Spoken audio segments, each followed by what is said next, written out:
Tee Higgins is set to see his dynasty value skyrocket over the next 12 months. We'll explain why on this episode of the Locked On Dynasty Football Podcast.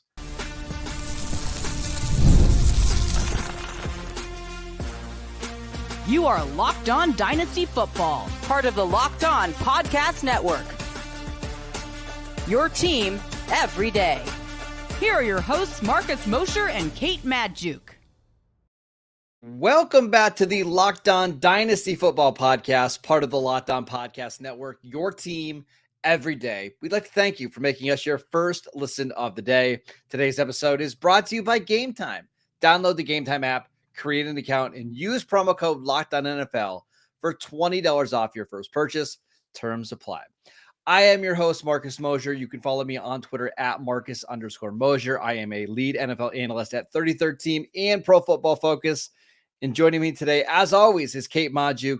You can follow her on Twitter at Kate Madjuk. Please check her out at PFF, where she writes a ton of fantastic fantasy football content, again, at Pro Football Focus and Behind the Steel Curtain. On today's show, we are discussing three receivers who are likely to see a massive rise in their dynasty value over the next 12 months. And let's start, Kate, with Tee Higgins, who is playing on the franchise tag as of right now with the Cincinnati Bengals. Why is his value set to explode? As of right now, he's probably going to play on the franchise tag, Marcus. He still has not signed the franchise tag. He hasn't shown up to OTAs. We're about to hit this kind of critical point with Tee Higgins in his offseason with the Bengals. He's requested a trade. By that nature, he would obviously have to sign his franchise tag and then be traded. I have to be honest.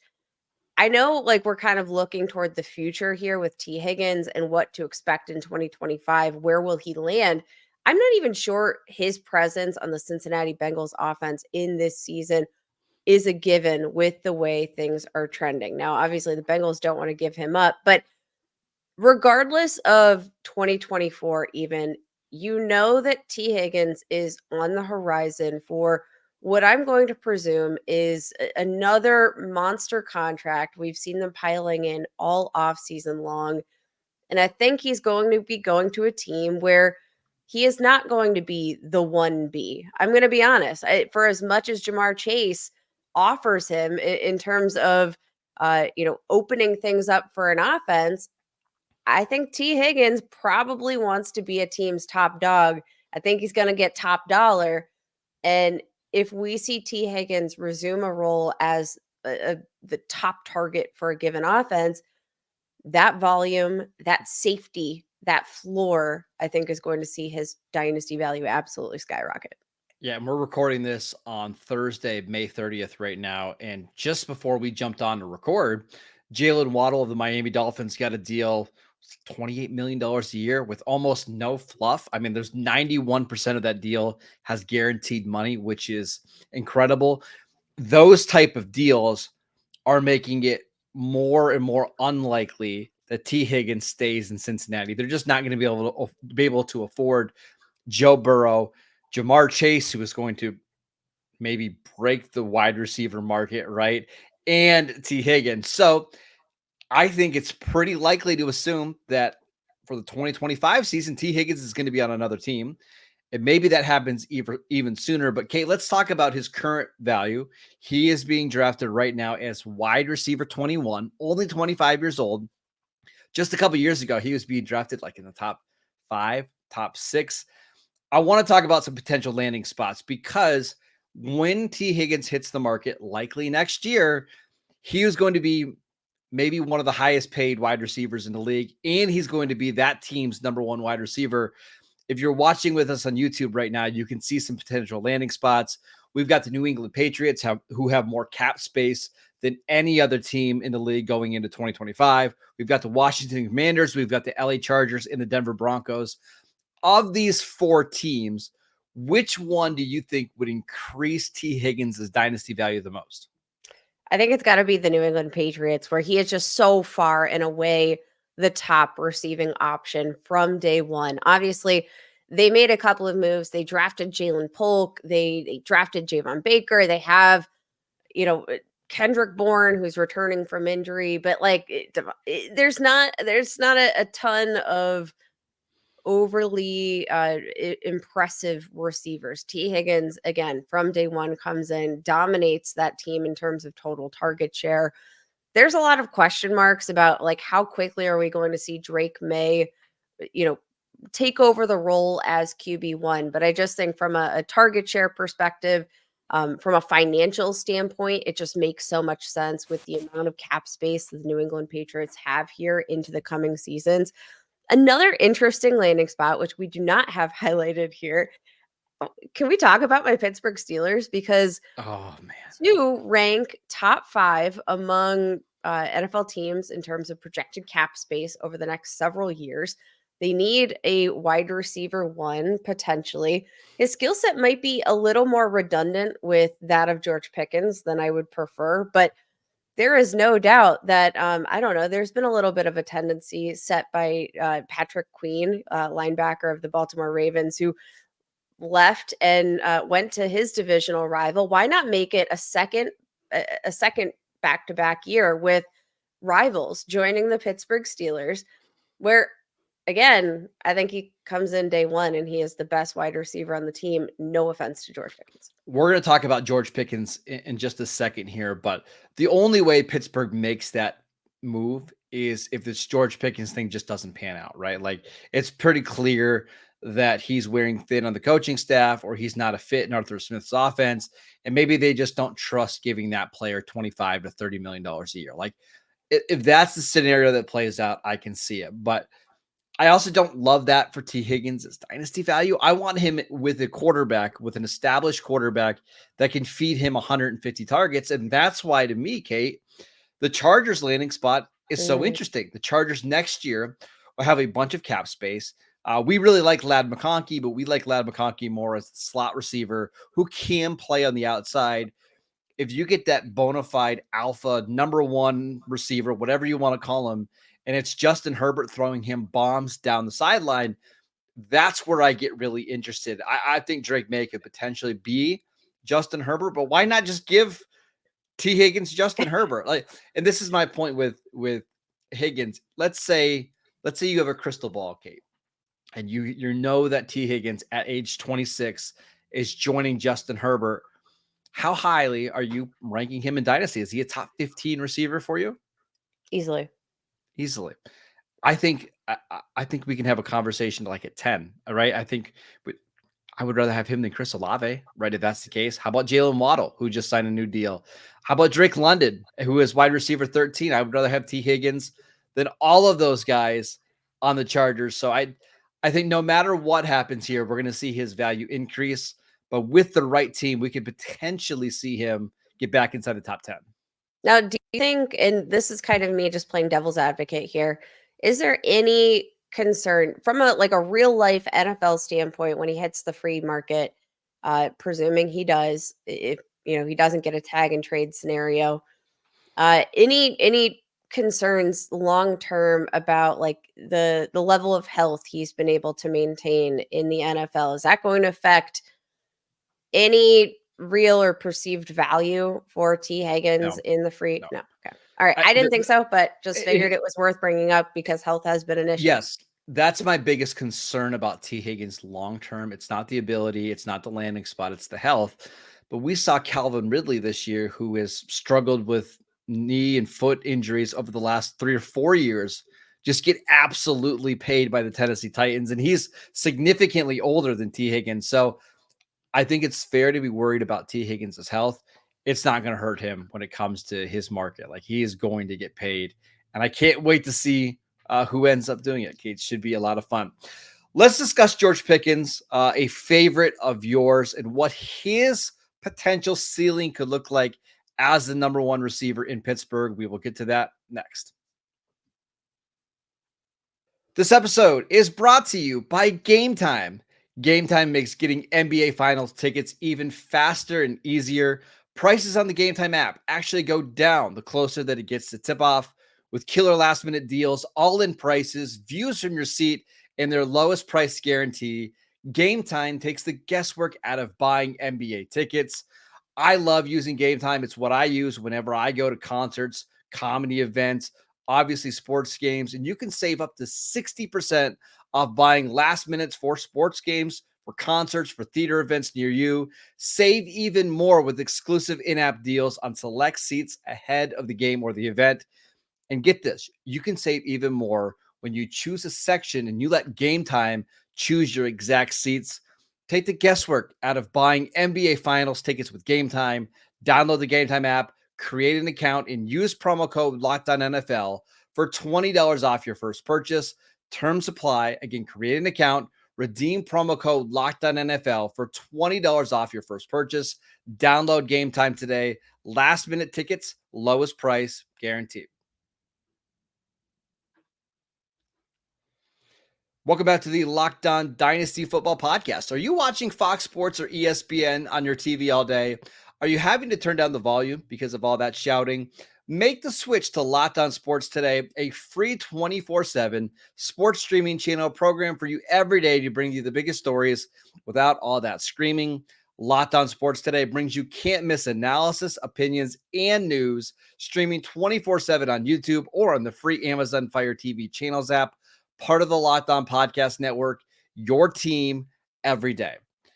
We are discussing the three receivers who are set to have their value increase the most over the next 12 months. Kate, we have landed here on George Pickens from your Pittsburgh Steelers. Why is he set to have a massive season? Here's the thing about George Pickens. I've, for one, been very skeptical about his overall contributions on an every down basis. There have been so many jaw-dropping plays when it comes to George Pickens. You can't think of this man without thinking about that jaw-dropping, arm-extending catch. Like, everybody can picture it in their minds because it is this iconic image of George Pickens. But there's no doubt that coming out of Georgia, there's been a level of disappointment. He hasn't shown an ability to separate. There's been a lot of dysfunction in the offensive system in general. There's been a lot of dysfunction at quarterback.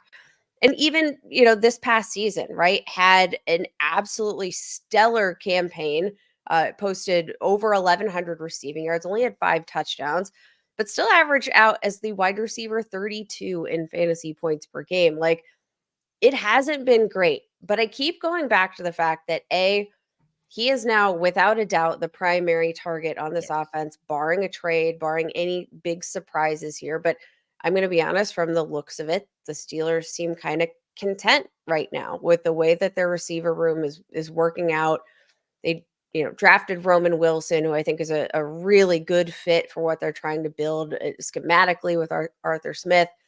And George Pickens, like, he right now is projecting for 130, 140 targets here in the 2024 season easily.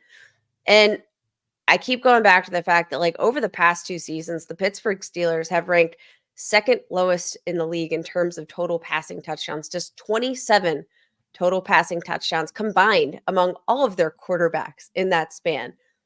There's no way. There's no way. I don't care if it is Russell Wilson under center. I don't care if it's Justin Fields under center. There is absolutely no way that Kyle the Allen? Pittsburgh Steelers don't see a ton of progression here in that metric. If George Pickens can score some touchdowns, which we know he's more than capable of doing when, set up with appropriate throws, maybe a better offensive scheme will also generate some separation for him. Like, instead of just running routes along the sideline where he can't really even generate yards after the catch when he has the opportunity, like, every single move the Pittsburgh Steelers have made this offseason are plus marks in the column for George Pickens. I agree. I mean, you hit it on it all, right? I mean, there's going to be an uptick in targets. He's going into year 3. The starting quarterback situation is better. The backup quarterback situation is better. And as much as you and I maybe don't love Arthur Smith, the head coach, I don't think there's any doubt that he's a better offensive coordinator than Matt Canada. So there is a lot to like here. We even saw him just progress from year 1 to year 2 as a receiver. Here are some of his advanced numbers, courtesy of Pro Football Focus from last year. 58th percentile receiving grade, 77th percentile single coverage grade, 91st percentile in yards after the catch per reception. That went way, way up last year. Now, here's one of the ones that makes me really encouraged. The catchable target rate was 22nd percentile. That's just because Kenny Pickett, Mason Rudolph, and Mitchell Trubisky were not very good last year. And I've got concerns about Russell Wilson as a starting quarterback. I've got some concerns about Justin Fields, but both of those guys are just better. And I think this is an offense that's going to be better. They've also added to their offensive line with Troy Fautanu, who's likely going to start at right or left tackle. Everything is pointing up for George Pickens, Kate. And what's so surprising to me is how cheap he is right now. He is currently being drafted as wide receiver 29 at the age of 23 years old. Let's say he has You forget how young he is, I by the know. way. Let's say he has a slightly better year, and it's 1,200 yards and 7 touchdowns. I don't think it's not a leap to say that he could do that, right? 1,200 yards and 7 touchdowns. We're going to see him instantly go up to wide receiver 20, wide receiver 21 at that rate. If he hits the ceiling and he's getting 160, 170 targets, and now it's double-digit touchdowns and we're a little bit closer to 1,400 yards, now we're talking about him in that Michael Pittman-ish range at wide receiver 16, wide receiver 17. I just don't see any way that his value doesn't go way, way up, assuming there's no other on-field issues, off-field issues that Mike Tomlin has to try to rein in. Yeah, I think that's very fair. And I mean, Marcus, you there again, there have been a lot of ups and downs here for the Pittsburgh Steelers. Who's to say that some of those issues just within the entire organization at the quarterback position, a lot of distractions there, aren't somewhat to blame for some of the maturity, quote unquote maturity issues you've seen with George Pickens. Sure. There were, some rumblings that the Pittsburgh Steelers actually traded away Deontay Johnson because it was kind of this situation where they didn't think he was a good role model for George Pickens and what they were trying to build in terms of attitude. I thought the catchable target rate was just a mind-blowing stat. And though you have questions about Russell Wilson and the potential there in terms of like growth and upside for the offense, Russell Wilson ranked 13th among starting quarterbacks last year with a 16% plus throw rate. That ranks, again, 13th among quarterbacks. That grades out as, these are throws where you're putting the ball in the right location to maximize yards after the catch and maximize production.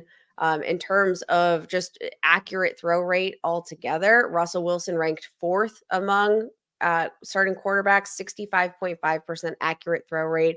That was just behind Patrick Mahomes, Jared Goff. Mhm. Like, I there's think he no can be doubt that average. Like Russell Wilson can be average quarterback, and that's all Pickens Russell needs. Wilson was average last year and he was chastised for it. So, like, I'm sorry. I think Russell Wilson with George Pickens, with his ability to throw the deep ball, again, check, check, check. He gets a more accurate quarterback. He gets a better deep passer. He gets a better play caller and somebody that I think is going to open up this offense a little bit more, use him more creatively. I try not to talk about the Pittsburgh Steelers on this show a lot, and I apologize because I never want to give the appearance of bias. As your But there's terrible talus sticking out behind your head right now. It's There's fine. no way that there's absolutely no way that George Pickens doesn't gain value. I mean, Marcus, even in the small sample size we saw last year where Deontay Johnson was injured, George Pickens was one of the most efficient and productive receivers Yes. in that span. He probably would have been a top 5 fantasy wide receiver if the offense was scoring touchdowns. Like, come on. All right, I agree. I think Pickens and Tee Higgins are both buys right now because their value is going to increase. But of the 3 receivers we're going to talk about today, I couldn't be any more excited about Jaxon Smith-Njigba. Let's talk about how much his dynasty value is going to increase over the next 12 months next.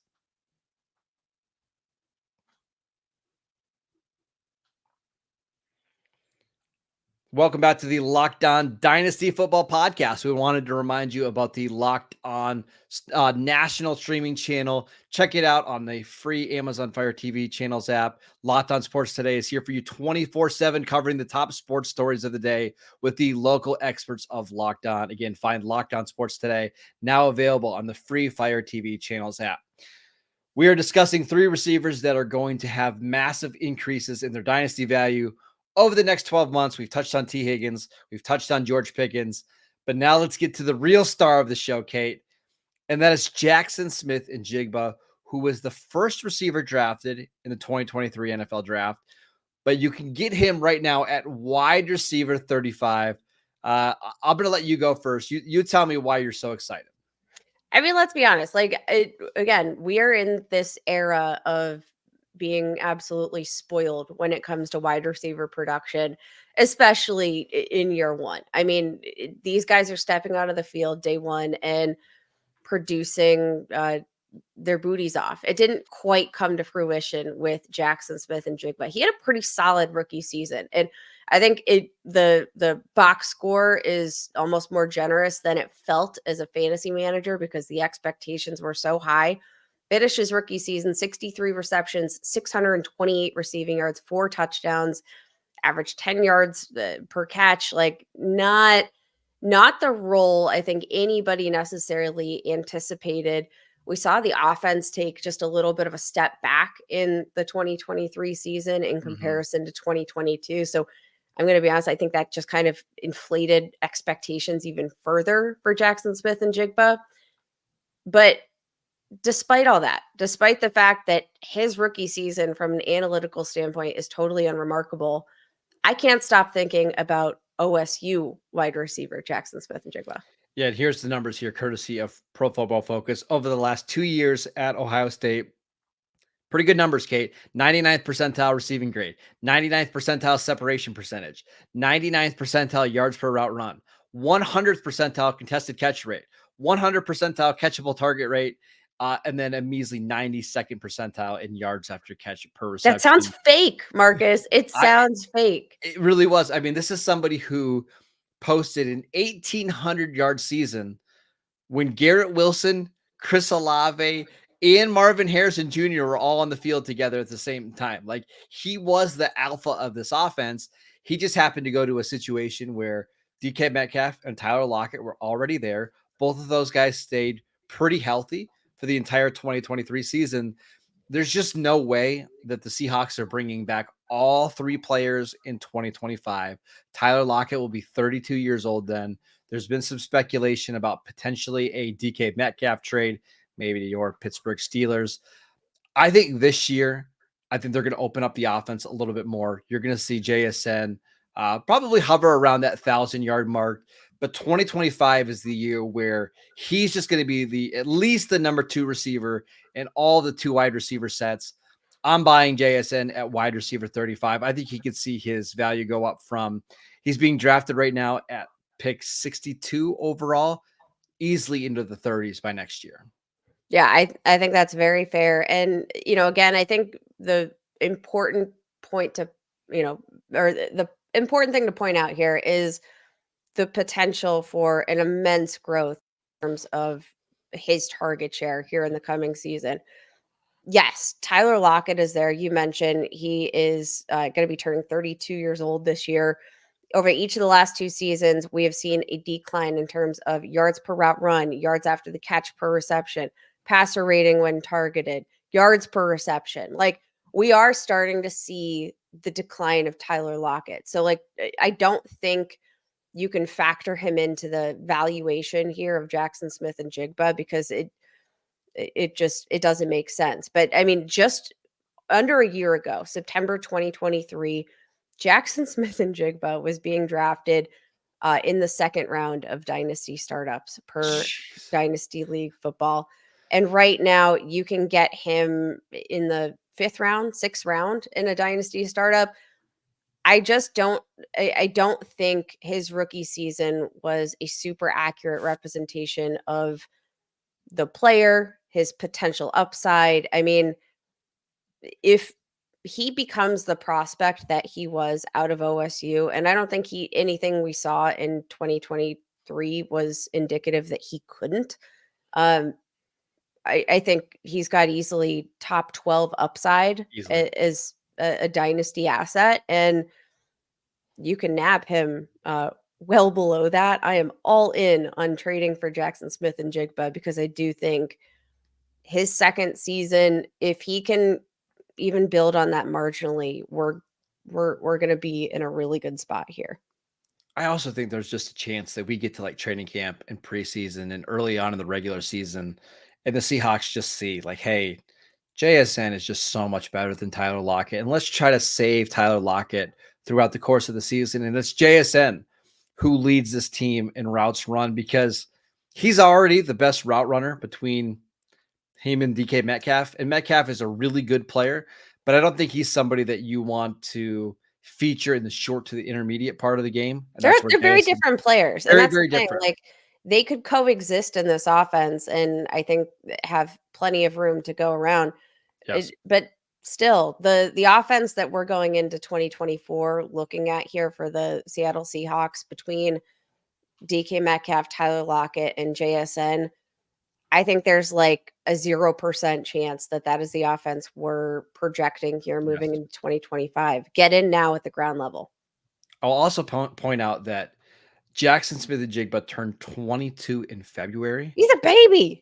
You have somebody like Ricky Pearsall and Xavier Legette who were drafted as 24-year-olds this year, who are multiple years older. And yet you're seeing some of those guys go right around that same range as JSN. JSN is clearly the better prospect. He's younger. He just happened to be drafted by a team that had some pretty good weapons. He is somebody, though, I'm betting on the talent. I'm betting on the prospect. And I think over the next 12 months, things are going to get situated in Seattle where he is the featured focal point of the offense. So we are buying Tee Higgins, we are buying George Pickens, and we are certainly buying JSN. That is it for today's show. We want to thank you for making Locked On Dynasty Football your first listen every single day. Every dayers. On tomorrow's show, we're going to be talking about some tight ends that are set to see big increases in their dynasty value. So make sure you guys check out that. Go download the podcast wherever you get your podcasts. We are free and available on all platforms. Make sure you're following Kate on Twitter at Kate Majuk. Read her work at Pro Football Focus. She is absolutely fantastic when it comes to fantasy content. Go read her at Behind the Steel Curtain as well. I'm at Marcus_Mosier. You can check me out at PFF and the 33rd Team, and we will see you right back here tomorrow.